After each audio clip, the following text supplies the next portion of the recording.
Para pendengar cerita seram The Haunting Cruise dan PN, pada malam ini Brother Fai akan kongsikan dua kisah seram. Kisah yang pertama adalah perkongsian daripada Iskandar Zulfakar. Assalamualaikum dan selamat sejahtera semuanya. Semoga anda semua berada dalam keadaan sihat walafiat hendaknya. Bosanlah setiap hari asyik intro yang sama je kan? Tapi tak apalah, intro macam tu beradab kan. Yang baik jadikan tauladan. Begitu kan? Malam ni saya nak kongsikan kisah yang saya terima daripada seorang pembaca menerusi WhatsApp. Pembaca ini tak nak namanya dikenali, jadi dia suruh saya rahsiakan identitinya. Namun pembaca ini adalah seorang lelaki dan tinggal di Arau, Perlis. Pembaca ni juga punyalah malas nak type. Dia bagi voice note je. Saya ceritakan pengalaman seram yang dia alami tu. Pada mulanya saya tidak bersetuju. Saya cakap kat dia, type ajalah, senang. Dia tak nak. Dia kata kalau type, dia akan terbayang kejadian menyeramkan tu. Dah tu, di voice note tu tak terkenang ke kejadian tu. Dia ni memang jenis banyak alasan, padahal dia malas nak type. Teruk betul mamak ni.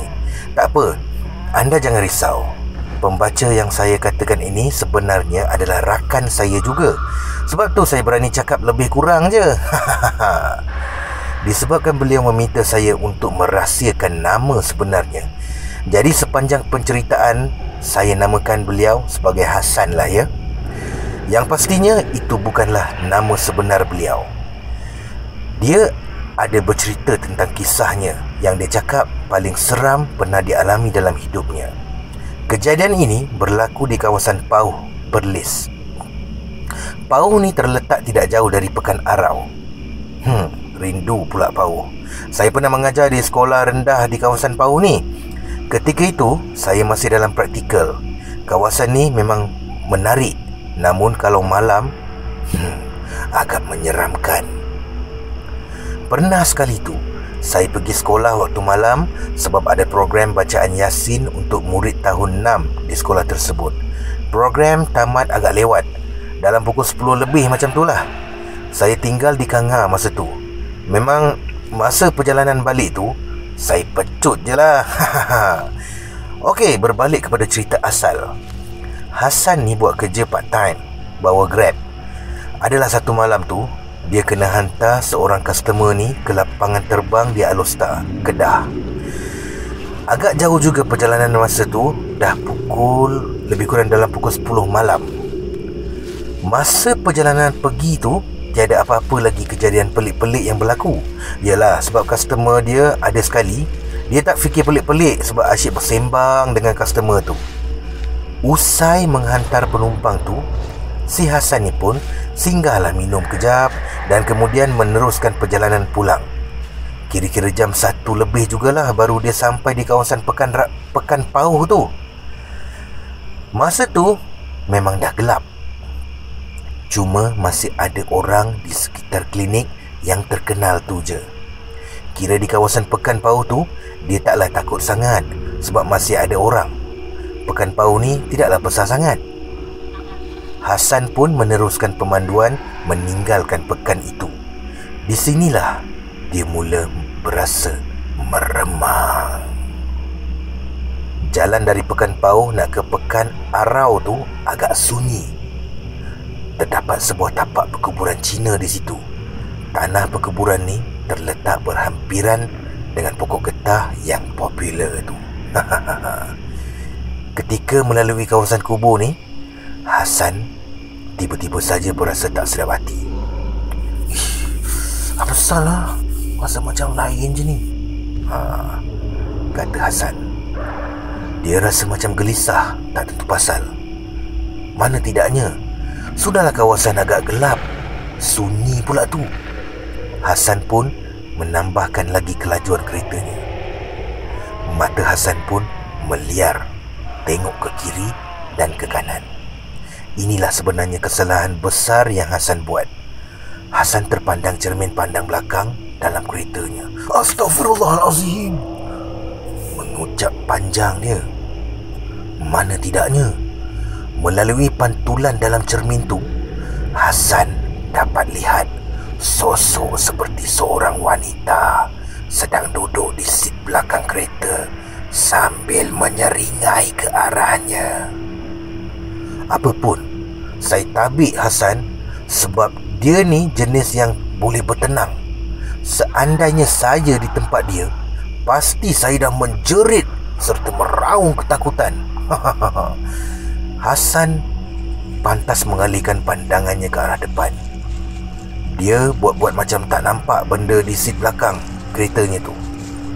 Sementara mulut Hasan pula tak henti-henti membaca ayat-ayat suci Al-Quran. Apa saja ayat yang terlintas dalam hatinya, semua dia baca. Hasan juga menguatkan suaranya membaca ayat Al-Quran.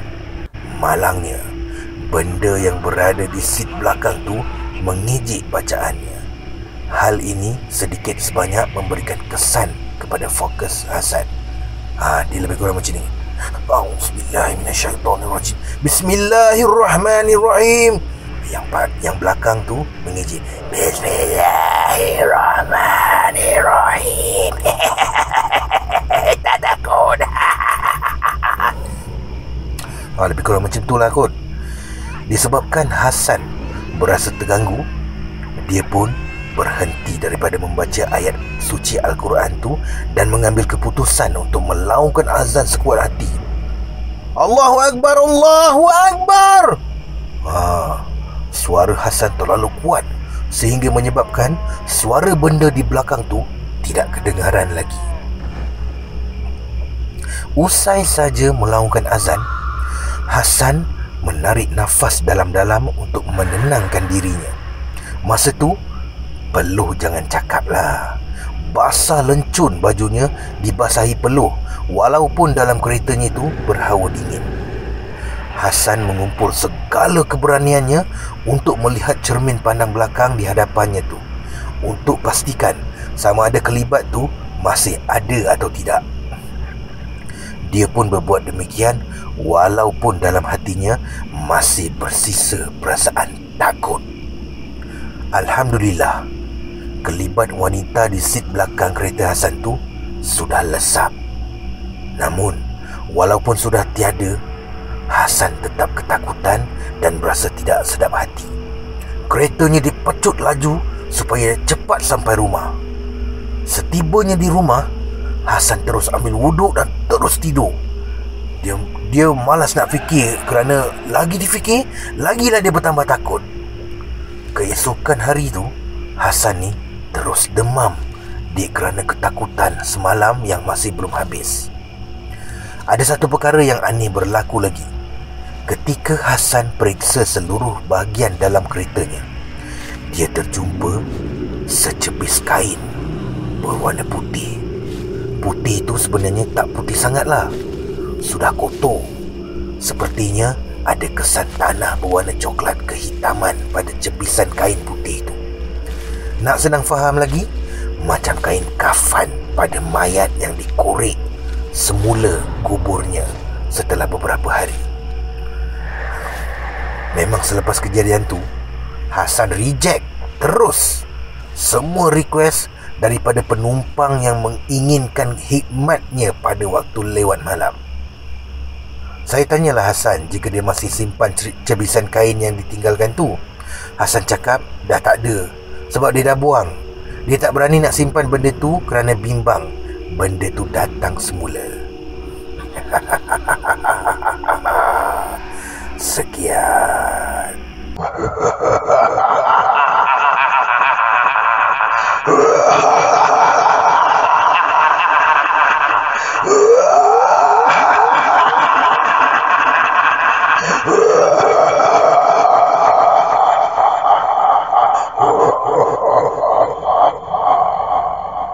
Kisah yang kedua ini datangnya daripada seorang pendengar channel Cerita Seram The Haunting Cruise dan PN. Nama beliau adalah Rozilawati Rahim Hamid. Di sini beliau kongsikan kisah seramnya kepada Brother Fai melalui email.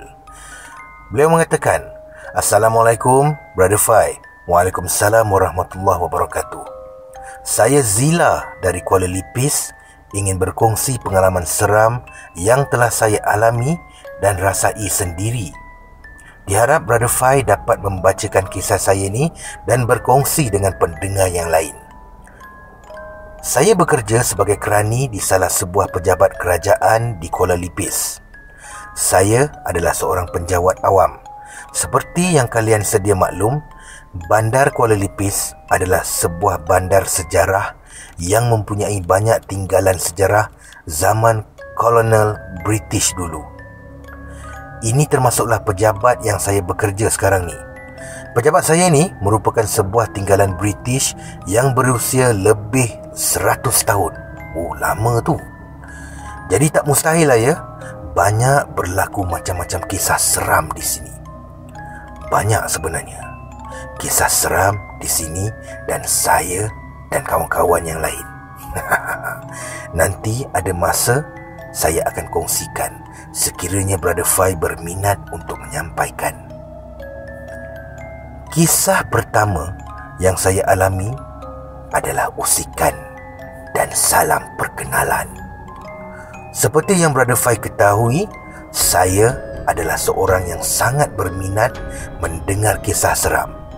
Sebelum ini, banyak program YouTube online yang memperdengarkan pelbagai kisah seram.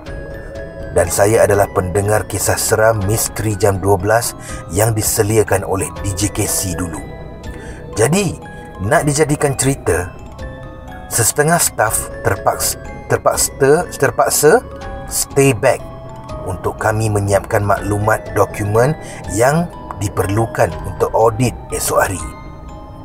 Biasalah, kami memang suka buat kerja last minute lah katakan.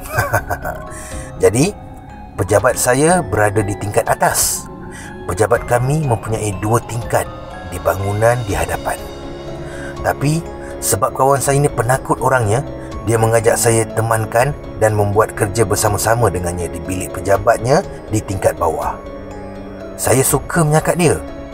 Boleh temankan, tapi dengan syarat saya nak pasang YouTube online channel yang saya suka tu. Dia bersetuju, tapi dengan syarat perlahankan suaranya. Saya bersetuju. Waktu kami datang ke pejabat ketika itu adalah dalam pukul 8.30 malam. Suasana di pejabat terang benderang dan kelihatan ada staf lain berada di jabatan masing-masing menyiapkan dokumen yang diperlukan untuk audit esoknya.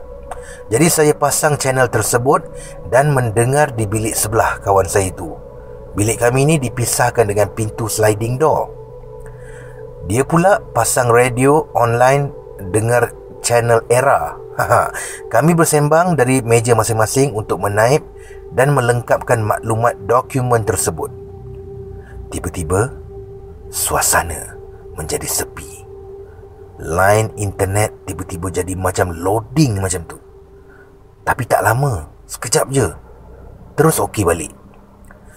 Macam ada sesuatu yang melintas lalu di belakang bilik kami bergerak di bilik. Kami bergerak secara pantas. Tiba-tiba, terasa angin sejuk terhembus mengenai badan saya. Rasa dapat agak dah sesuatu lalu mengenai saya. Bulu roma saya mula meremang secara automatik. Jadi, anda rasa saya nak sambung dengar ke cerita tersebut? Jawapannya memang taklah. Saya tutup channel tersebut. Saya sambung buat kerja dan minta kawan saya pasang channel radio dia kuat sikit. Sebab apa? Sebab tingkap sebelah bilik saya tu kelap gelita. Takut pula kalau tiba-tiba benda tu muncul kat tingkap tu secara tiba-tiba. Itu kes naya weh. Kata Zila ya. Jadi malam tu kami balik dalam lebih kurang pukul 3 pagi. Masa balik, saya drive kereta sendiri. Kawan saya tu naik dengan suami dia. Jadi lagi rasa seram juga sebab jalan memang sunyi, sepi. Hanya kenderaan kami saja bergerak atas jalan raya. Mujur juga selamat sampai ke rumah tanpa berjumpa dengan apa-apa jelmaan. Alhamdulillah. Cerita saya mungkin tidak seram kan? Tapi kalau anda sendiri yang alami, mungkin terasa seramnya. Okeylah, cukup setakat ini untuk hari ini. Harap dapat sambung lagi. Sekian. Terima kasih Brother Fai. Assalamualaikum. Ya, itulah dia 2 perkongsian. Yang pertama adalah datangnya daripada Iskandar Zulfakar, iaitu sahabat panel Brother Fai. Dan yang kedua daripada Zila, iaitu salah seorang pendengar daripada channel Cerita Seram The Haunting Cruise dan PN. Baiklah saudara, sekiranya anda ingin kongsikan kisah anda, kisah seram anda lah maksud Brother Fai, dan ingin Brother Fai ceritakan kisah anda di saluran YouTube channel ini, anda bolehlah hantar di Gmail Brother Fai, iaitu fairuzvimax78@gmail.com, ya. fairuzvimax78@gmail.com. Dan juga boleh WhatsApp kepada nombor Brother Fai, iaitu 019-280-4354. Okey, kita berjumpa pada malam esok dengan kisah-kisah yang menarik. Bye-bye.